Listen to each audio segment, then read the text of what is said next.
Olá pessoal, tudo bem? Eu estou aqui testando o Instagram, eu sou bastante novo nisso, não sei como usa direito, mas é um recurso excelente que nós temos que aprender a lidar com ele, né? Como vocês sabem, ou talvez saibam, meu nome é Pedro Neto. Eu sou administrador, sou contador e desde 2013 eu atuo como perito do juízo aqui junto ao Tribunal de Justiça do Estado do Paraná. Durante esses quase 10 anos, eu já fui nomeado em quase 600 processos, já elaborei mais de 360 provas periciais na minha área de especialidade. E durante todo esse período, eu verifiquei que alguns peritos iniciantes têm uma série de dificuldades.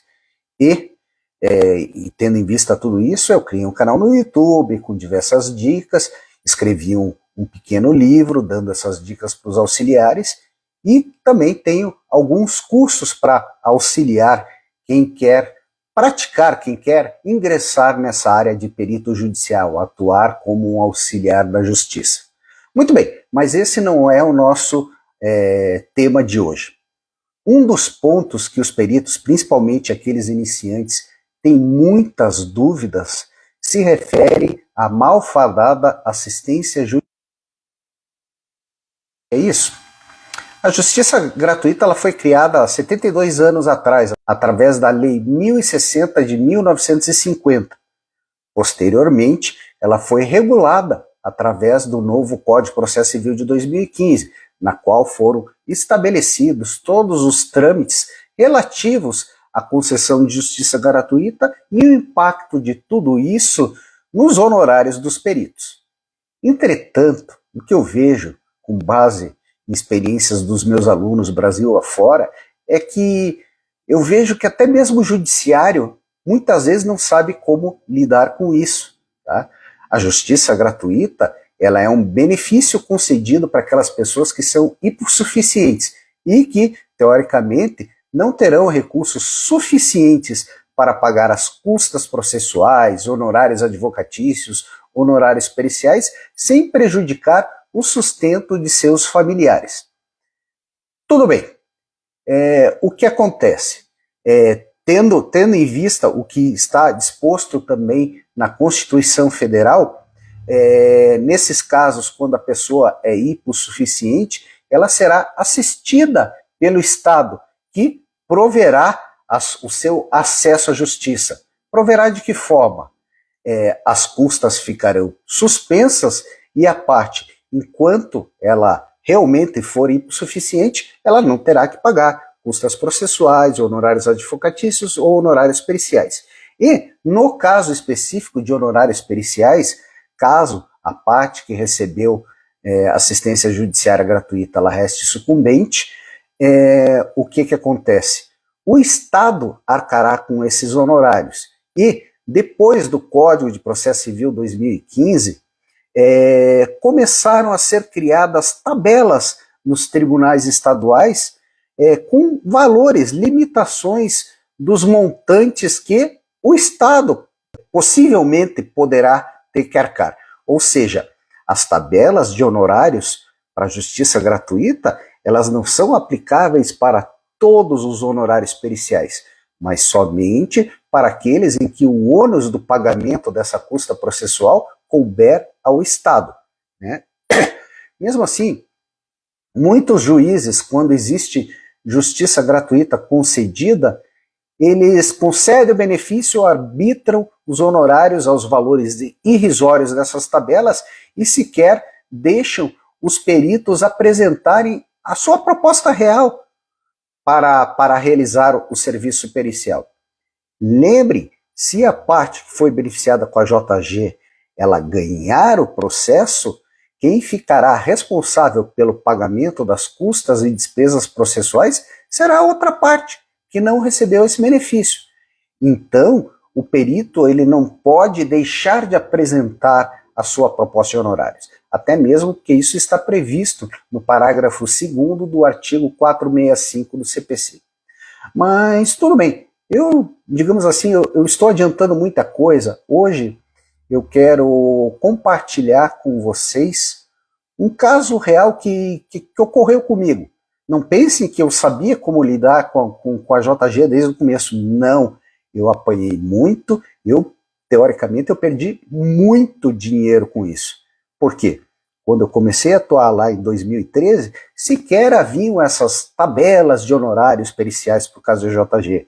Os juízes, quando me nomeavam, eles simplesmente diziam que os honorários, nesse caso, seriam pagos ao final da demanda, pela parte perdedora, se não beneficiária da justiça gratuita, ou pelo Estado, sem qualquer limitação, né? Ou seja, eu aceitei dezenas desses encargos sob essas condições, tá? Alguns eu consegui receber, outros não. Mas esse caso que eu quero mostrar para vocês, tá? Eu quero demonstrar a importância de que você, como perito, apresente a sua proposta de honorários, né? Visando não ser prejudicado, tendo em vista essas limitações que alguns magistrados impõem ao perito. Muito bem, vamos lá. Eu vou contar para vocês esse caso. Eu estou realizando um treinamento sobre assistência judiciária gratuita, tá? Que ele conta, digamos, todo o embasamento legal, desde que essa condição surgiu lá na década de 50 até os dias de hoje. E casos em que eu consegui receber, em que eu consegui receber, em que eu não consegui receber, que eu consegui receber parcialmente, e esse que eu vou demonstrar para vocês, eu consegui receber integralmente, mesmo tendo aceito a limitação para a parte que recebeu o benefício da JG. Vamos lá, me acompanhe. O despacho saneador, ele acabou definindo a produção de prova pericial, certo? O juiz colocou no despacho saneador, para elucidação das controvérsias mencionadas no item 4 do despacho, defiro a produção de prova pericial.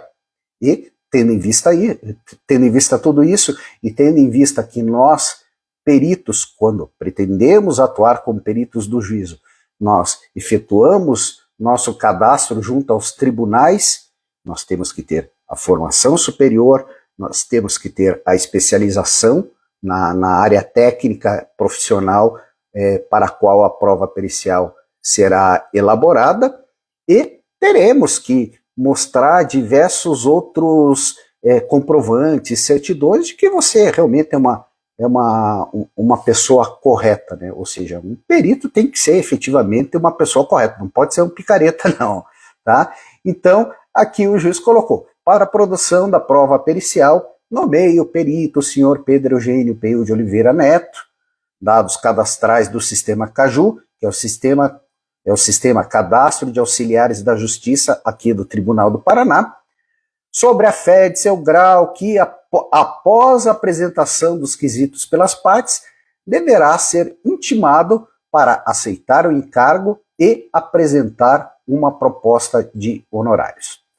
Tudo bem. Nessa mesma ocasião, o juiz ele fixou já os seus quesitos, os seus questionamentos para solucionar os pontos controvertidos nos autos. Então, ele perguntou, houve a contratação e a utilização da tabela Price? Se sim, tal incidência importou na cobrança de quais valores? O outro quesito. Durante o período de inadimplência, houve a utilização da tabela Price acumulada com juros remuneratórios e assim por diante. Perguntou se, em caso de resposta positiva, o senhor perito teria condições de indicar o valor cobrado quando da utilização da tabela Price. Aqui é um caso mais complicado, tabela Price, encargos de inadimplemento, eles não são a mesma coisa, porque uma vez que a parcela ela está vencida, não importa que a tabela Price, não tem nada a ver com a tabela Price sobre o valor da parcela devida, daí sim serão cobrados os encargos de inadimplemento que foram pactuados em contrato. Mas não vamos nos alongar aqui. O que mais?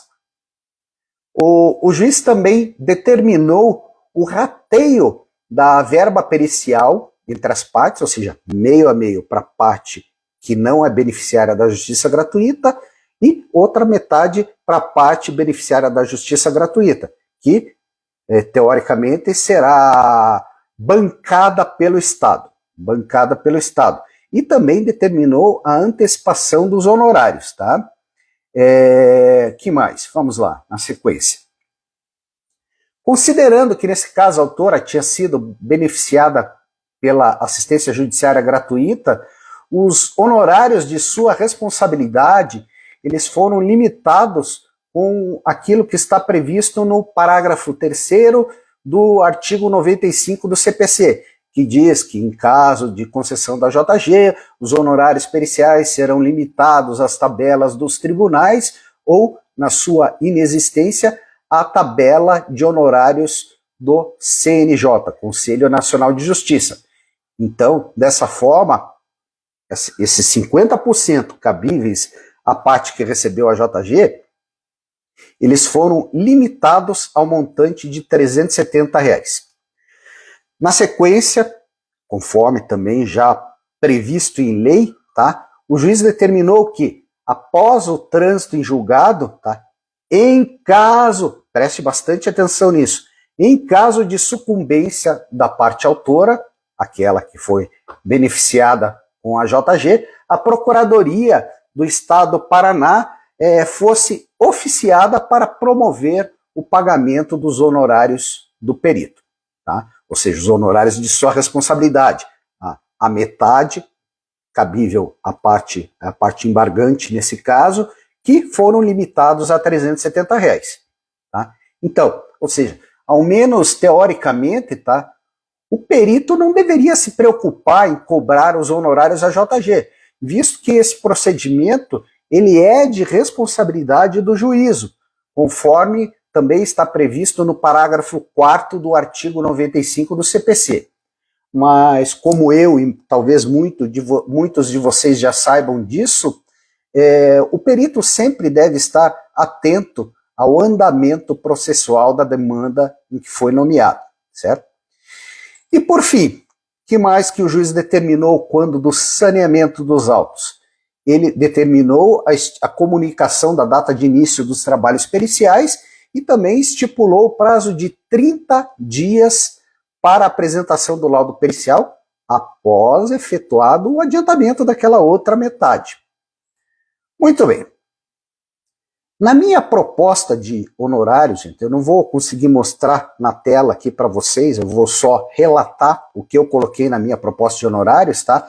Eu detalhei o objeto da análise pericial, certo? Bem como o número de quesitos a serem atendidos, ou seja, eu coloquei lá, destaco que a presente prova pericial visa a revisão do contrato de compra e venda de imóvel comercial firmado entre as partes na data tal, cujo saldo devedor foi executado pela parte embargada através dos autos. Isso daqui é embargos à execução, ou seja, a parte não pagou o financiamento do imóvel, a companhia que financiou esse imóvel para ela executou o contrato, certo?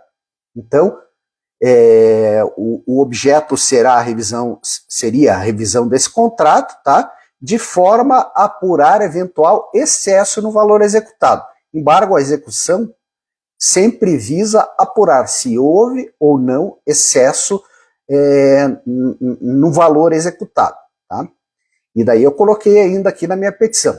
Tais análises serão direcionadas a atender aos 3 pontos controversos e 2 quesitos proferidos pelo juízo, além de 3 quesitos apresentados pelo embargado e 9 quesitos apresentados pela parte embargante, valendo destacar que a parte autora renunciou o seu prazo para apresentação de eventuais questionamentos complementares.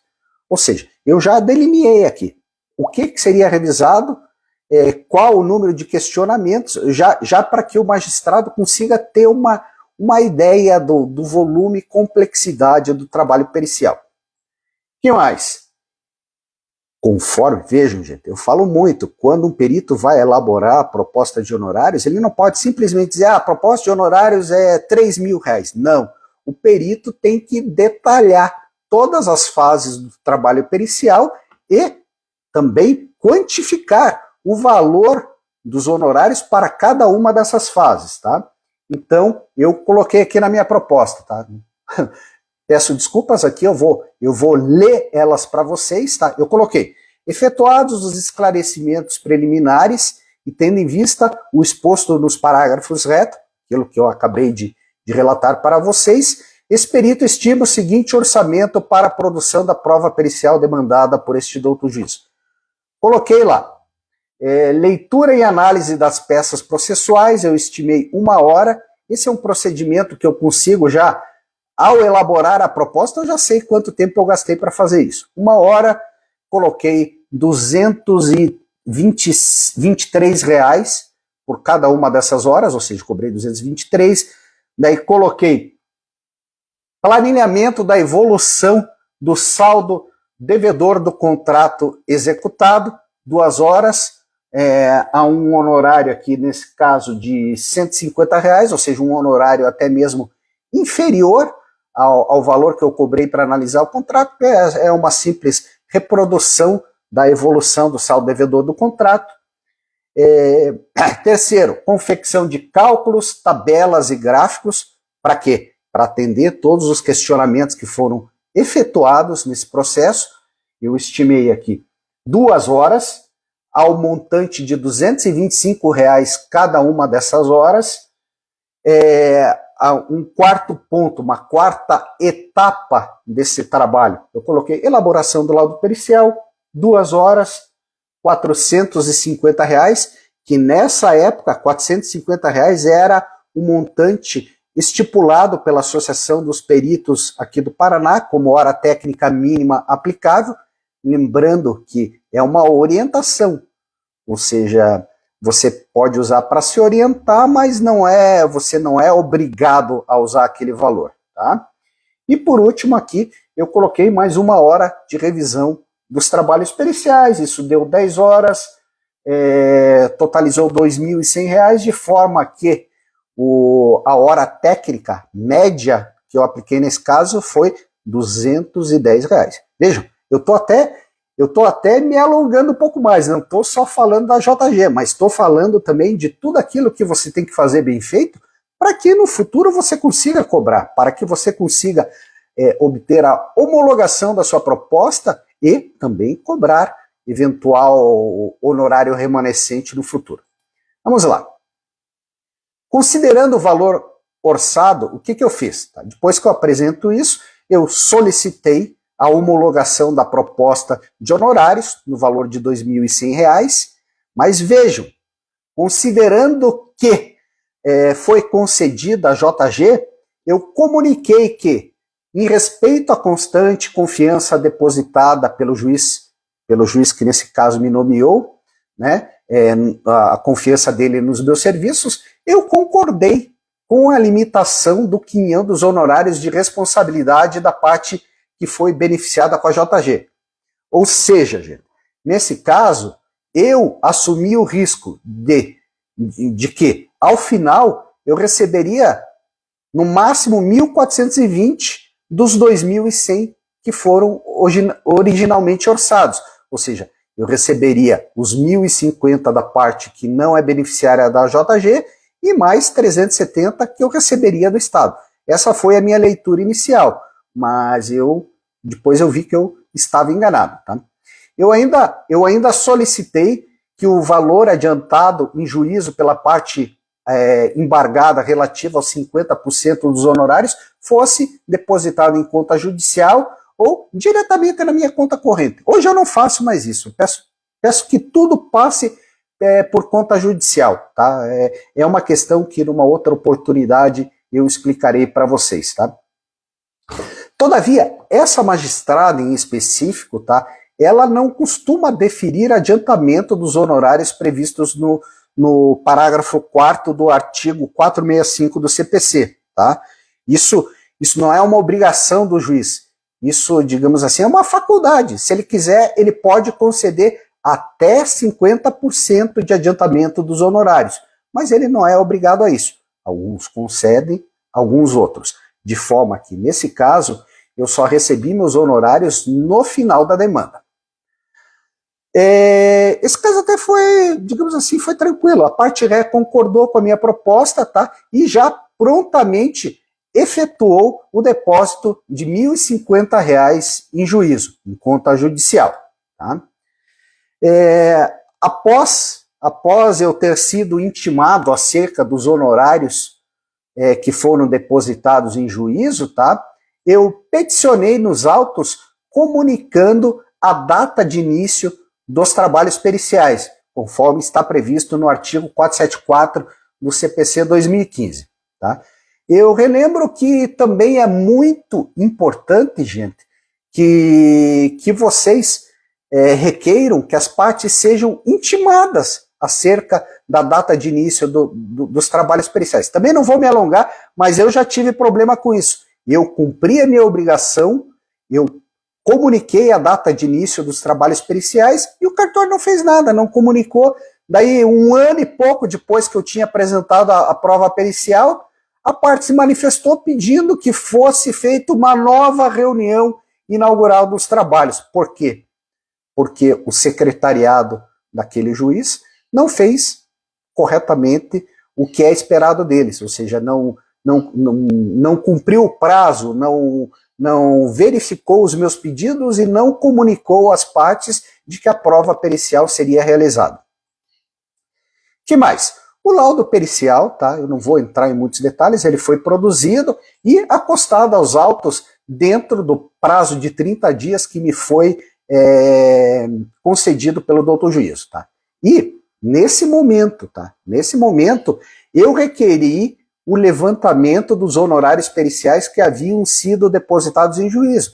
Ou seja, porque teoricamente o meu trabalho estava feito, ou seja, eu poderia pelo menos ter acesso à metade dos honorários, mas não foi isso que aconteceu, tá? Eu também solicitei que, tendo em vista a concessão da JG à parte embargante, bem como a limitação daquele quinhão dos honorários ao valor de 370, eu solicitei que tal montante fosse literalmente expresso em sentença. Por quê? Isso eu já não me preocupo mais, tá? Porque lá no início das minhas atividades, conversando com outros peritos, eles me mencionaram que era importante isso para que você pudesse executar os seus honorários junto ao Estado. Mas depois eu verifiquei que você não precisa executar os honorários num processo à parte. Você pode simplesmente pedir o cumprimento de sentença e o pagamento dos honorários periciais no mesmo processo no qual você foi nomeado. Muito bem. Por fim, eu requeri que após o trânsito julgado em demanda, tá, e conforme esperado, o Estado fosse oficiado a providenciar o pagamento dos R$370, porque nesse caso eu imaginei que, independentemente do resultado da ação, tal montante seria arcado pelo ente público, visto que, vejam, isso daqui é uma exceção, visto que nesse caso os honorários haviam sido rateados de ofício. Mas isso foi um lendo engano, tá? Conforme a gente vai ver aqui, conforme eu vou mencionar para vocês na sequência. Tá? Que mais? Vamos lá. Tudo bem.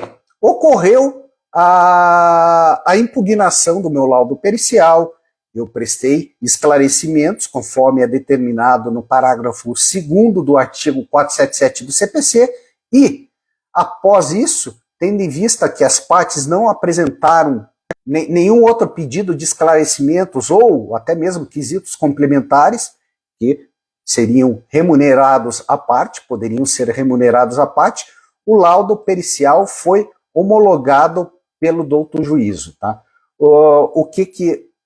Eu vou ler aqui para vocês o que foi determinado nesse despacho que homologou o meu laudo pericial. A juíza colocou aqui: considerando que não existem quesitos complementares a serem respondidos pelo senhor perito, homologo o laudo pericial de sequenciais 95 e esclarecimentos de sequencial 105. Tá? E daí, também, o que foi legal, nesse caso, a juíza já, uma vez que o laudo foi homologado, ela colocou aqui: Tá? Libere-se em favor do expert os honorários de sequencial 69.1, ou seja, o sequencial no qual foi comprovado o depósito dos honorários em juízo, tá? Que deverão ser transferidos para a conta bancária informada no sequencial 116.1. Ou seja, eu tinha peticionado, até nesse caso aqui, foi quando eu troquei, eu havia terminado a sociedade que eu tinha anteriormente e fiz uma empresa somente minha, né? E, logicamente, eu tive que mudar a conta corrente. Solicitei que fossem alterados os dados bancários da minha empresa. Tá? Que mais? Tá? A juíza estipulou também: inexistindo outras provas a serem produzidas, declaram encerrada a fase de instrução probatória. Ou seja, a partir daqui é cumprimento de sentença. Cumprimento de sentença. Ou seja, pagamento do montante apurado em favor da embargante, pagamento dos honorários advocatícios, custas processuais e dos honorários periciais. Tá? Metade já estava depositada, a juíza determinou aqui que fosse liberada, e também execução da outra metade de honorários, que, como eu mostrarei para vocês, não ocorreu da forma que eu havia entendido. Tá? Conforme foi determinado pela juíza, tá, foi emitido um alvará eletrônico para o levantamento dos honorários que foram lá depositados na movimentação 69.1, tá? E apenas 6 dias depois, esse valor foi creditado na minha conta corrente, tá? Líquido de tarifa pela transferência, tá? Quando o perito ele tem conta em outro banco que não seja Caixa Econômica Federal, essa transferência é feita via TED, tá? Eu até não entendo por que não é feita por Pix, mas tá, é feito via TED e você paga, sei lá, 20 e poucos reais por essa tarifa, e isso é deduzido do valor de seus honorários. Tá? Então, eu recebi isso, eu falei, opa, agora eu devo cobrar os meus 370 pila. Né? Que mais? Essa, gente, uma coisa que eu vou refrisar aqui, tá? Essa foi a primeira nomeação, tá, que eu recebi, na qual os honorários foram rateados de ofício, com a limitação apenas do quinhão de responsabilidade da parte que foi beneficiada pela assistência judiciária gratuita. Por inexperiência e também por ter entendido equivocadamente que os honorários seriam, de qualquer forma, pagos pelo Estado, tá? Eu requeri que o Estado do Paraná fosse oficiado para que pagasse a outra metade da verba pericial, tá? Aquela que foi limitada a 370 pila. Tudo bem, fiz uma petição aqui, acostei aos autos, tá?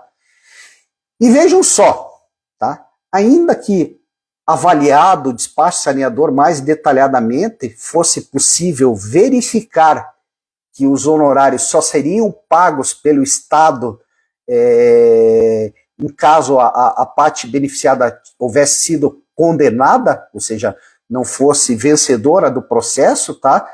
Foi emitida uma RPV. E vejam, isso poderia, eu pedi, mas se a secretaria, ou digamos, os auxiliares do juiz tivessem verificado adequadamente, eles teriam visto que o meu pedido não tinha cabimento, tá? Não tinha cabimento porque aqui no despacho saneador a juíza colocou bem expressamente, de forma bem clara: para tanto, transitada em julgado a decisão final a ser proferida no feito, caso a beneficiária da assistência judiciária gratuita reste por sucumbente, oficia-se a Procuradoria do Estado do Paraná para que promova o pagamento dos honorários devidos ao senhor perito nomeado no presente expediente.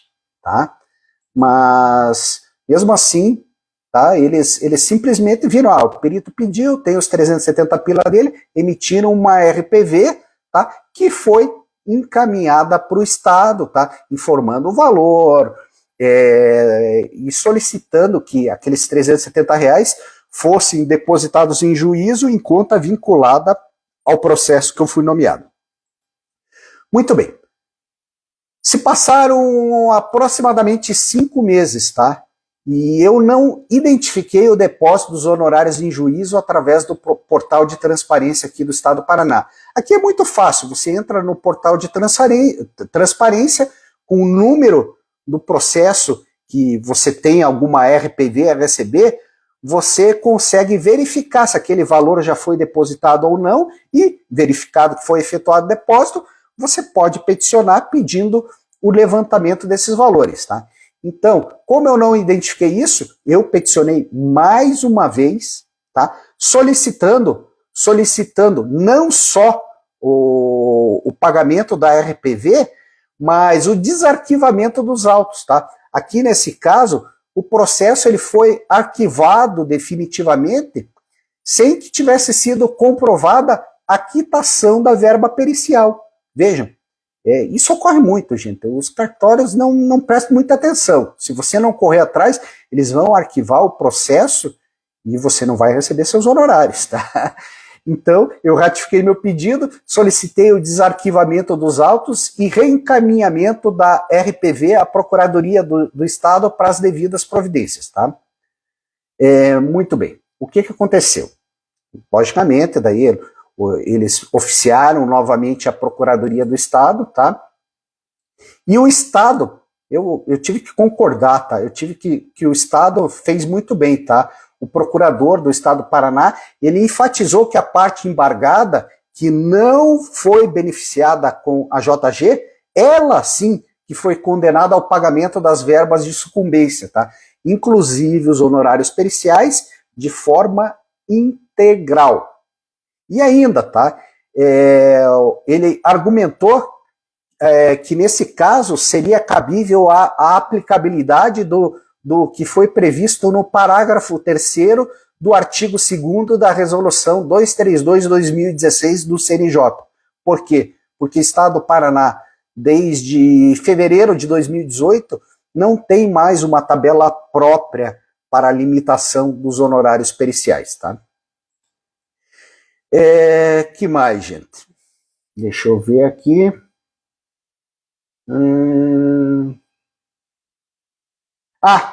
Ele ressaltou aqui que a outra metade dos honorários periciais, ou seja, os 1.050, seriam de responsabilidade da parte embargada, ou seja, a construtora que vendeu o terreno, tá? E solicitou, tá? O cancelamento da RPV, que tinha sido emitida no valor de R$370, solicitou também a determinação do pagamento dos 1.050 pela construtora, que foi quem restou sucumbente no processo. Vejam, eu aprendi aqui. Ou seja, se eu não tivesse apresentado minha proposta, eu nem tenho ideia de como eu faria para tentar receber isso, tá? Tendo em vista que foi totalmente pertinente a manifestação do Estado do Paraná, tá? Foi proferida nova decisão determinando o cancelamento da RPV anteriormente emitida, a intimação da parte embargada, que restou sucumbente, tá? Para que efetuasse o pagamento dos honorários remanescentes sem limitação, tá? Ou seja, os R$1.050 no prazo de 15 dias. E já determinou que, uma vez verificada a ocorrência desse depósito, que já fosse emitido o alvará eletrônico, ou seja, para eu não ter que ficar pedindo isso. Tudo bem, a juíza deixou bem determinado, não é sempre que acontece isso, mas eu achei muito legal ela já ter colocado na decisão dela a emissão do alvará de levantamento tão logo identificado o depósito dos honorários remanescentes. Tá? Muito bem. A parte embargada, tá? Nesse caso, ela nem questionou a nova decisão que foi proferida pelo doutor juízo, tá? E efetuou o depósito de R$1.050 em conta judicial, tá? E mais uma vez eu faço para vocês aqui uma pergunta. E se não tivesse ocorrido o rateio dos honorários periciais e arbitrado os honorários à tabela do CNJ? Por exemplo, digamos, tá, que nesse caso a juíza, ao invés de ratear de ofício os honorários periciais, ou seja, ratear de ofícios 50% para cada um, possibilitando que eu apresentasse minha proposta de honorários e limitando só metade desses honorários à tabela do CNJ, se ela tivesse simplesmente limitado tudo à tabela do CNJ, não tivesse me dado a possibilidade de apresentar a minha proposta de honorários, o Estado não iria me pagar nada. E daí? Como é que eu ia fazer? Eu ia cobrar só os R$370 da outra parte que deveria me pagar o valor real dos meus serviços? Esse é um ponto que, com todo respeito, muitos magistrados não levam em consideração quando eles nomeiam peritos em processos de AJG e simplesmente limitam a tabela do CNJ ou as tabelas dos tribunais, tá? Eu acho que é muito complicado isso, tá? Eu tenho certeza, o perito deve sempre apresentar a sua proposta de honorários, tá? E caso o juiz fique bravo, tudo bem, bola para frente. Você vai receber outra nomeação. Não é justo um profissional que passou anos se dedicando, estudando, aperfeiçoando seus conhecimentos, a título até mesmo de ser chamado de perito, ele receba 300 pila pelo seu trabalho. Isso é totalmente lamentável. Tudo bem, que mais?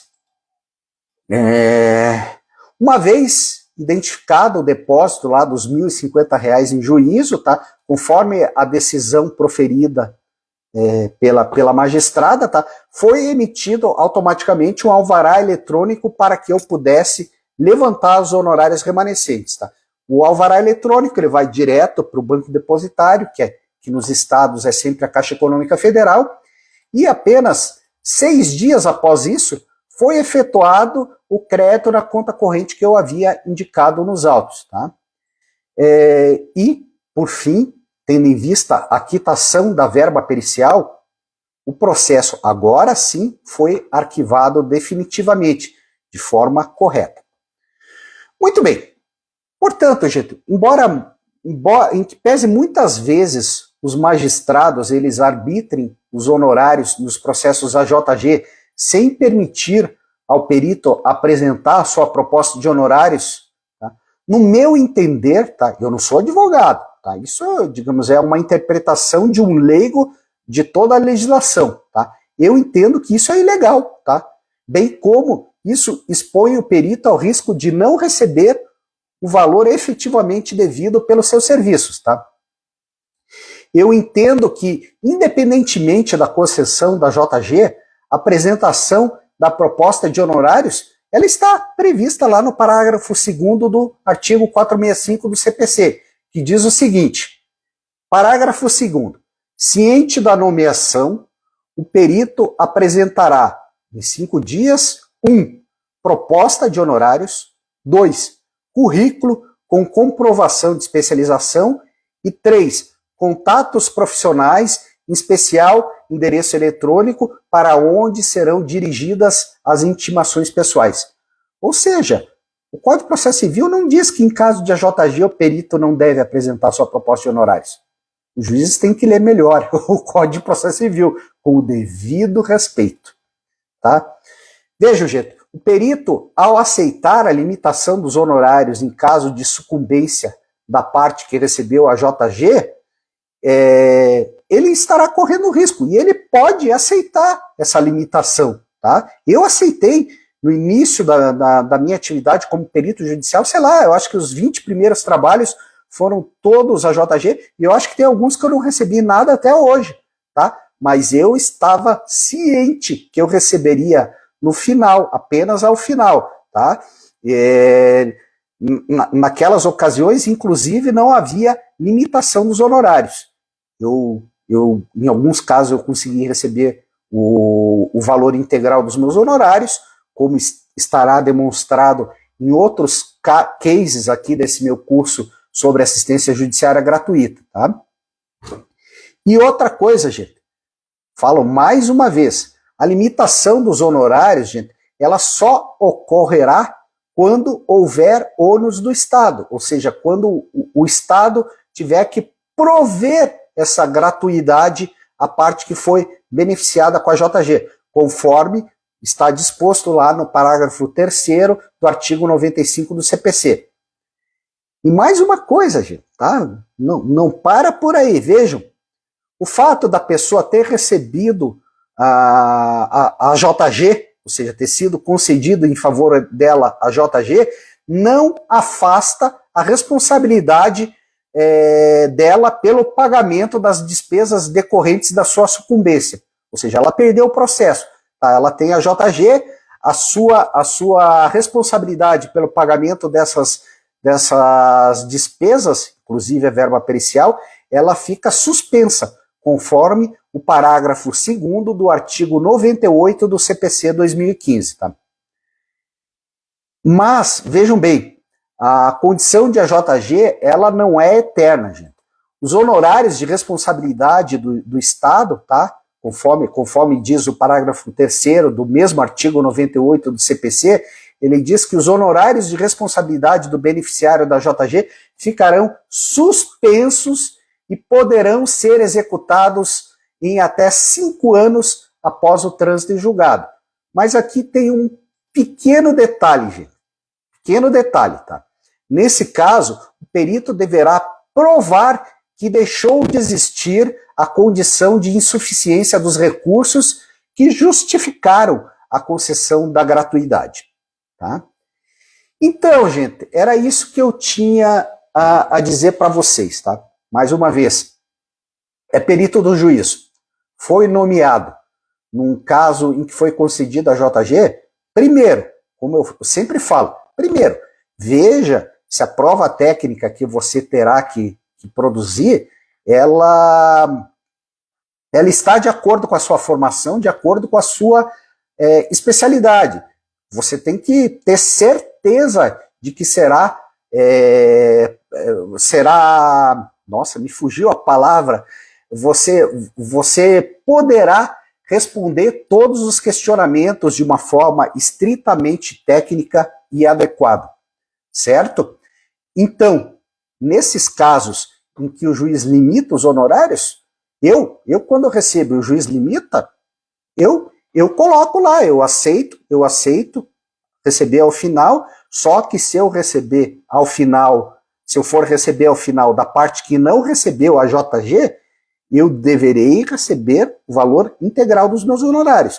Caso a parte que recebeu a JG reste sucumbente, tudo bem, paciência. Eu aceitei o risco de receber só os minguados. Hoje eu acho que está atualizada a tabela do CNJ para contadores, eu acho que está em torno de R$429. Eu aceito receber aquilo. É um risco para você demonstrar o teu bom trabalho. Então, gente, esse foi um teste, tá? Esse vídeo do Instagram aqui foi o primeiro vídeo que eu estou gravando ao vivo, tá? Mas em breve eu farei mais um vídeo, tá? Explicando tudo isso. E assim que o meu curso AJG, os impactos da JG sobre a verba pericial, eu manterei vocês informados e informarei para vocês como fazer para adquirir esse curso e também, eventualmente, vocês obterem uma mentoria para que eu lhes auxilie nesse processo de atuação como peritos do juízo. Beleza?